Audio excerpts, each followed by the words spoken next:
Okay, let's get going here with our lecture notes on the technology, philosophy, and metaphor. And so let's just write a bit of like a definition of what that is. So I'm going to, instead of writing out technology, philosophy so many times, I'm just going to write the initials TP. So I'm just going to say a technology, philosophy. Now, I'm also using this in another way purposely, is that we can also substitute a lot of what we're going to talk about here for teaching philosophies as well. So you could easily say a teaching philosophy instead of a technology philosophy. Okay, but in this case, we're going with a technology philosophy is a personal statement. Okay, a personal statement.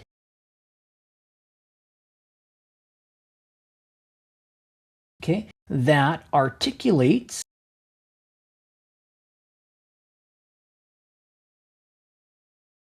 can I squeeze it in there? Yep. Articulates your beliefs, okay, your values, and instructional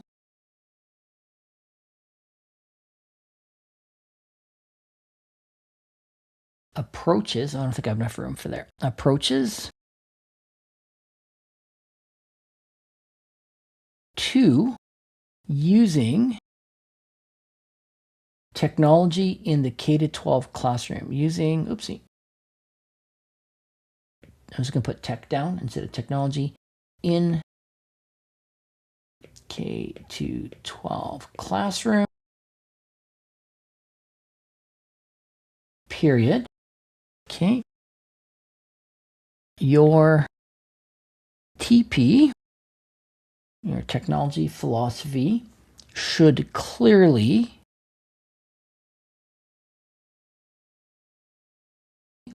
express what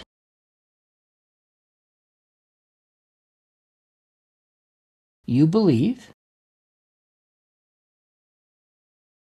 Okay, you believe about teaching and learning, and I'm just going to go at T and L, okay? Teaching and learning, okay? With technology, so with technology, and explain why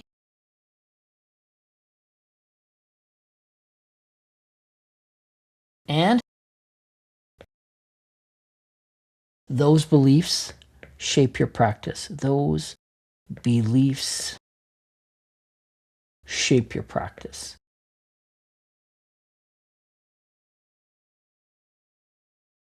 Okay, so what I'm getting at here is that, if someone were to ask you about your technology philosophy or even your teaching philosophy, you should be able to tell them, first of all, what your beliefs are, but then you should also be able to explain what you mean by those beliefs. So one of my beliefs would be something like, I believe that everyone should have fair and equitable access to technology, right? And if someone said to me, well, what do you mean by that, Brad?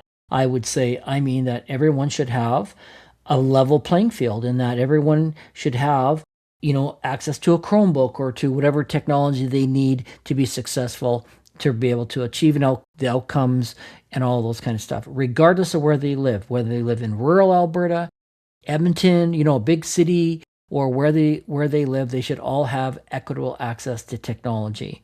Okay? And so something like that. And if you think about overall,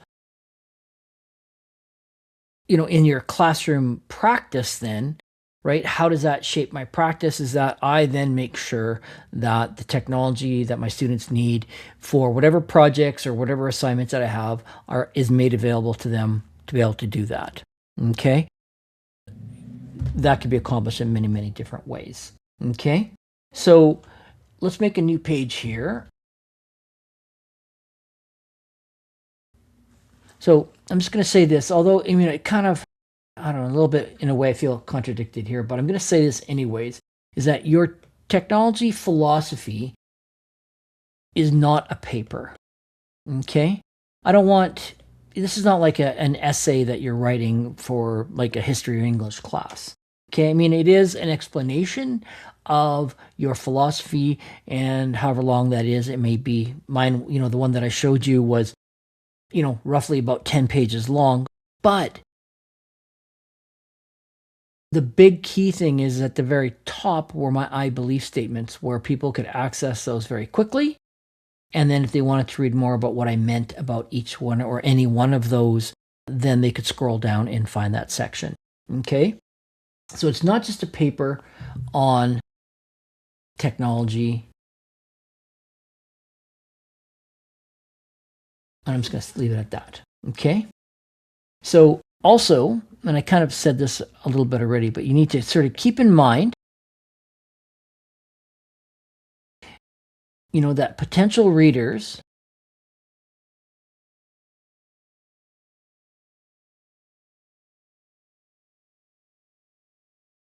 will have questions,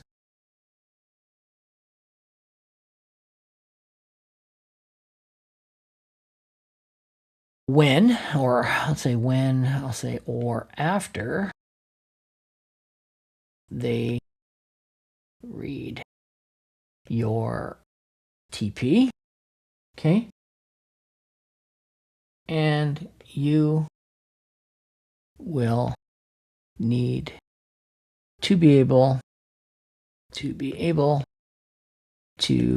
answer those questions. I'm just going to put that down. Okay. So, for instance, you get a job interview for a teaching position. They're going to ask you about your philosophy, and you're going to need to be able to explain your philosophy. So make sure that, again, this is a reason that it's a red light assignment, in that you can't just ask an AI to create a philosophy for you, because it could very easily. But if it's not your own, you're not going to be able to explain it in the detail that may be required in an interview situation or some other situation like that. So again, this is why it's got to be your own. Okay? I'm just going to write this down now. Right? So writing a TP, okay, helps to clarify,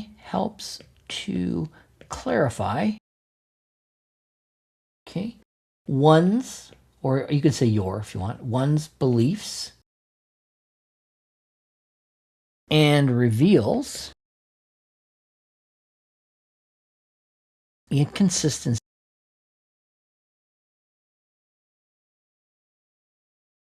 Okay.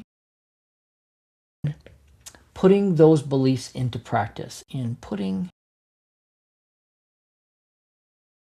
those beliefs into practice. Okay, so basically, what you say in your philosophy on paper better be what people see in the classroom when you're teaching. So basically, that's kind of what I'm getting at here, is that you can't literally just sort of bamboozle people or BS them about what you believe, or who you are and all that jazz as far as a philosophy goes. And then they observe you in the classroom, and that's not what they're seeing in the classroom, or that's not the person that they interviewed that said they did all these wonderful things, and now they're not seeing those. So that helps reveal those inconsistencies, right? Okay. All right, let's just scooch on down to the next page here then.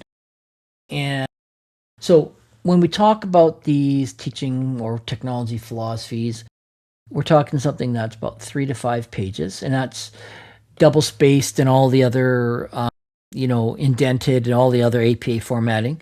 So around 3 to 5 pages is often used in the hiring process. Okay. Often used in the hiring process. And then sort of the reason that we have that table is at the top of the philosophy, is that so that you can present it quickly, and also so that it works on your ePortfolio. Okay. And so when you put a Google Doc into Google Sites for your ePortfolio, that top piece will display really nicely with this few minor adjustments in Google Sites. And then when people land on that page, they'll be able to see all those I believe statements at the top of the page. And then again, if they want to see more, then they can scroll below. But it fits really nicely on your ePortfolio. Okay. Of course, also, this should be in first person, in a first person sort of narrative, right? So not like bullet points, so first person narrative. Okay.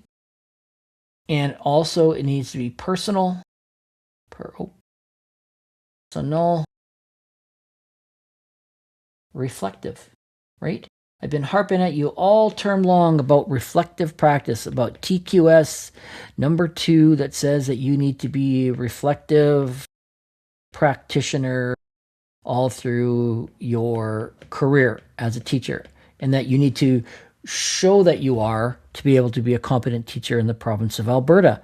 So this is where we're headed in this reflective piece, harping about like, take a look at the resume and the checklists and think about your work and did you do it the proper way, et cetera, et cetera, et cetera, is one of those types of reflective practices. Now, the ultimate reflective practice is this statement that you're going to create for technology and or you're teaching one. Okay? So we need to sort of think about that. The other pieces here that we need to think about is that that your philosophy needs to be sincere, and because it's about you, right, it's going to be unique, right? So it's sincere, it's unique. You also want to avoid cliches, okay? You don't want to be over the top. Oops, I don't know what happened there. Hold on for 1 second here.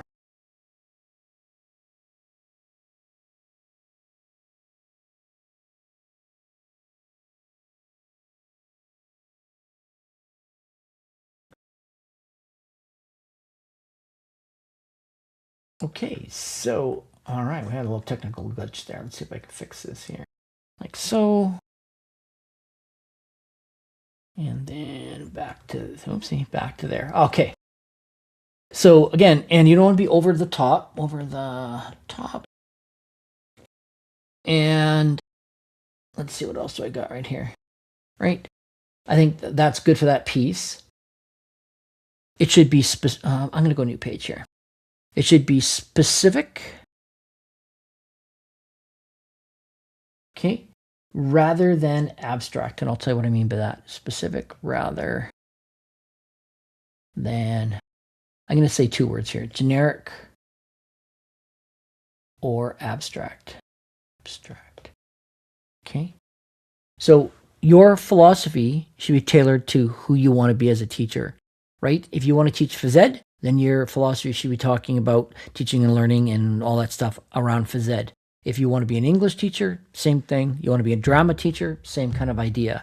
So it should be specific rather than sort of just generalized, okay? So that also might mean that you might need to sort of massage it or change it up a little bit or you might need to include more if you're really passionate about social studies and, something else, math, okay? So we need to think about that. You should have probably, like I said, about 4 to 6 examples, right? That start with I believe. Okay? And then you can finish that statement off. Okay?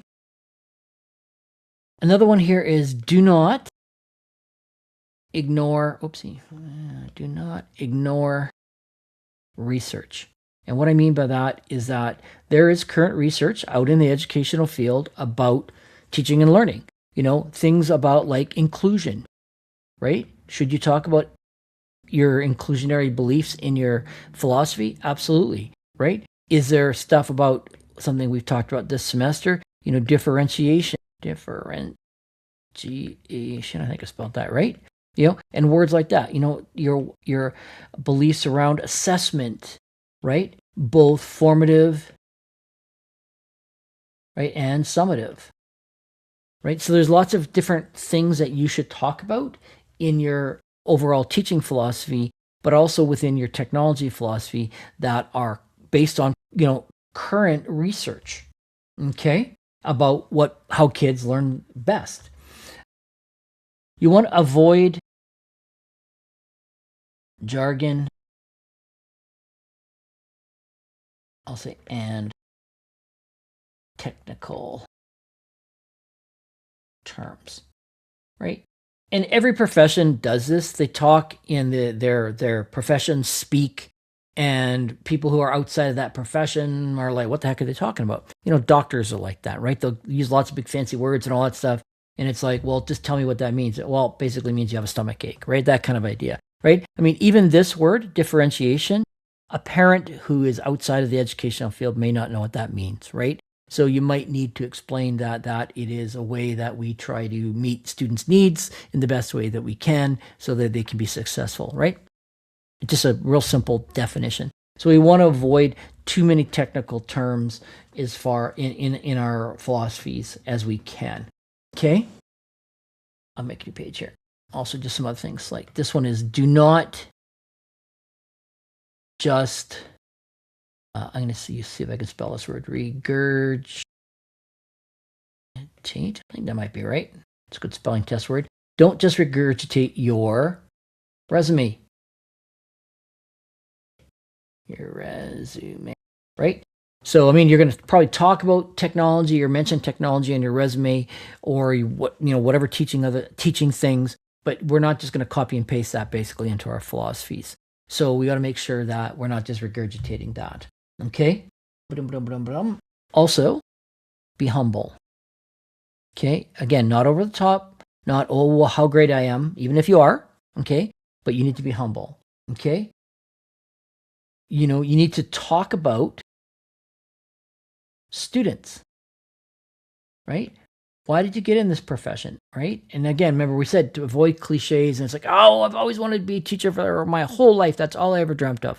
Well, I think we want to stay away from statements like that, right? But you need to think about, like, someone's going to ask you, why did you choose a teaching profession, or why do you want to be a teacher, or why do you want to teach at this school?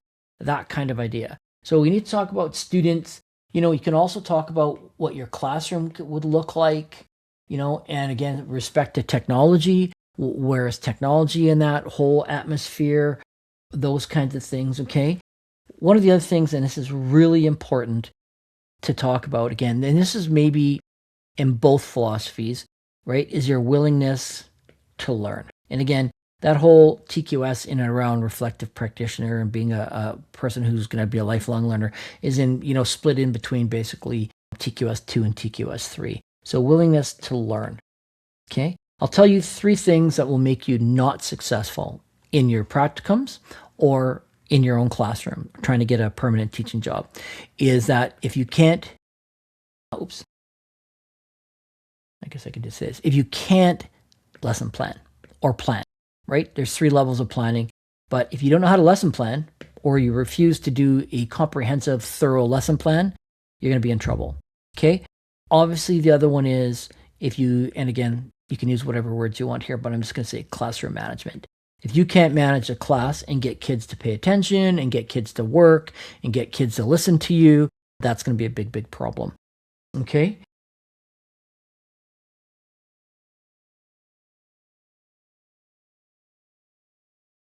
And then the third one is if you're not showing growth.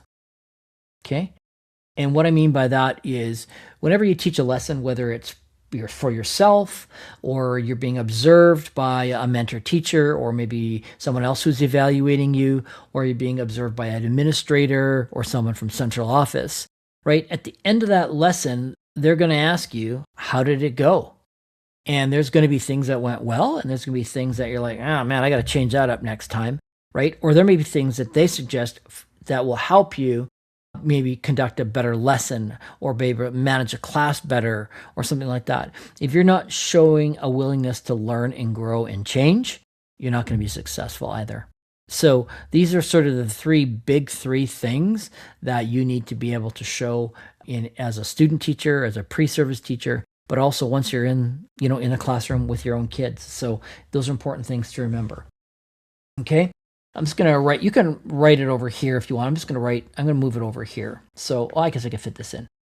revise, revise, and revise. Okay? And what I mean by that is that your resume, your cover letter, and your philosophy is, I'm going to call it organic. Okay? And what I mean by that is that it's changing, it's growing, it's all those kinds of things, right? Your philosophy, what you write now, by the time you finish your program in year 4, or even by the time you've taught maybe for the first few years, it's going to change. You're going to learn things, you're going to experience things, and that's going to change who you are as a teacher. So that philosophy that you have now could potentially change, and that's okay. Mine's changed many times over the years, and I've added things, taken things out, all of that kind of stuff. So you got to remember that it's organic. And again, it can't, remember I said before, it can't be generic. And so so you just got to take the time to revise things when they need to be done. Okay? Okay. So that's pretty much all I want to say about the sort of technology / teaching philosophy. The next thing that I want to talk about is metaphors. Okay, which is part of this assignment, but I will put that on the next page. Okay, so metaphors. So first of all, we're going to just say this. We're going to say that metaphors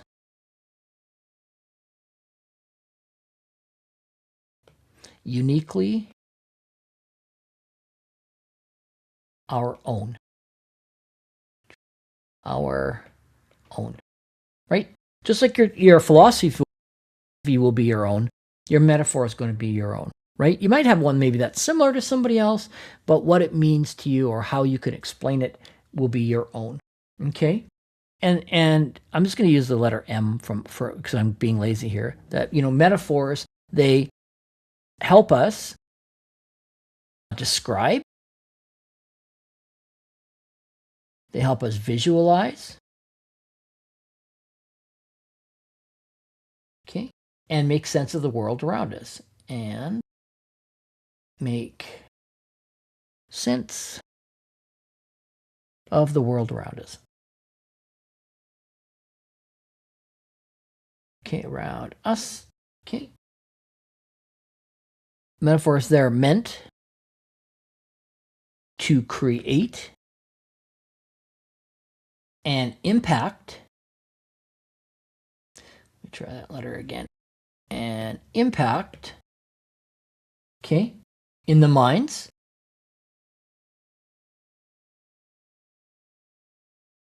of, I'll say the reader. In the mind of the reader. Okay? More so than just regular language, right? So, some sort of classic metaphors are, something like being brokenhearted, right? It puts that picture, that visualization in your mind's eye of, literally a broken heart, right? You think of like a broken heart emoji kind of thing, right? Okay. And I mean, it's just a way of saying that somebody's hurt and sad, but now they're really brokenhearted, right? So that kind of idea, right? People, you probably heard this phrase before, this metaphor, the light of my life, right? That just means that somebody's really important to you and they bring happiness and joy to your life, but we're saying it in a more kind of creative kind of language, right? We've all probably heard this one, good or bad, that it's raining men, right? And again, of course, we know that men don't literally come out of the sky or fall from the sky, but we're just saying that, that basically just a way to say that there's abundance of partners out there. Okay? Right? And all of those, metaphors it's a literary tool. It's a literary tool. Okay? It is part of what we call figurative language or speech. Okay, it's part of that. And it is, it's an implied comparison. Comparison, right? What you can't do, though, is in a metaphor, you cannot use the word is, right? If you use the word is, I'll give you a second to answer that. It is not a metaphor anymore. It is a what? And it is a simile. Simile. I think that's how you spell it. Something like that. Okay. So I'm not saying you can't start off with it as being a simile. You could say, all the world is a stage, right? But then just take the word is out of there. All the world's a stage, right? So we can say that without having the word is in there. Okay. So, I mean, there's lots of other metaphors out there, right? You've maybe heard of the saying, or the metaphor, time is money. He has a heart, or he, she, they have a heart of stone, or he, she, they is a shining star. Here's another one. Here's one that applies to the classroom. That classroom was a zoo or is a zoo, right? Again, it's not full of animals, but we get the implied comparison there, right? Something, again, he, she, they, is carrying the weight of the world on their shoulders. Again, figurative language, right? This one, their, he, she, their, they, whatever. Their voice is music to their ears or something like that. Here's a couple other ones here. A classroom is a garden. A teacher is a guide. Learning is a journey. The mind is a sponge. Knowledge is a key. And I could go on and on and on. Okay, I got like about 30 more of them. So, but I think you get the kind of general idea. Okay, so there's loads and loads of them out there. And I want you to just like wow me. Okay, so that's pretty much it for notes. So yeah, I mean, if you've got any questions or you need any help, just reach out to me. Just to remind you that the philosophy and the metaphor, the language, the words are a red light AI usage. But if you want to generate an AI picture for your metaphor that you come up with, you're free to do that. That would be kind of a green light / yellow light assignment. Okay? Anyways, well, thank you very much, and we'll see you at the final exam. Thanks.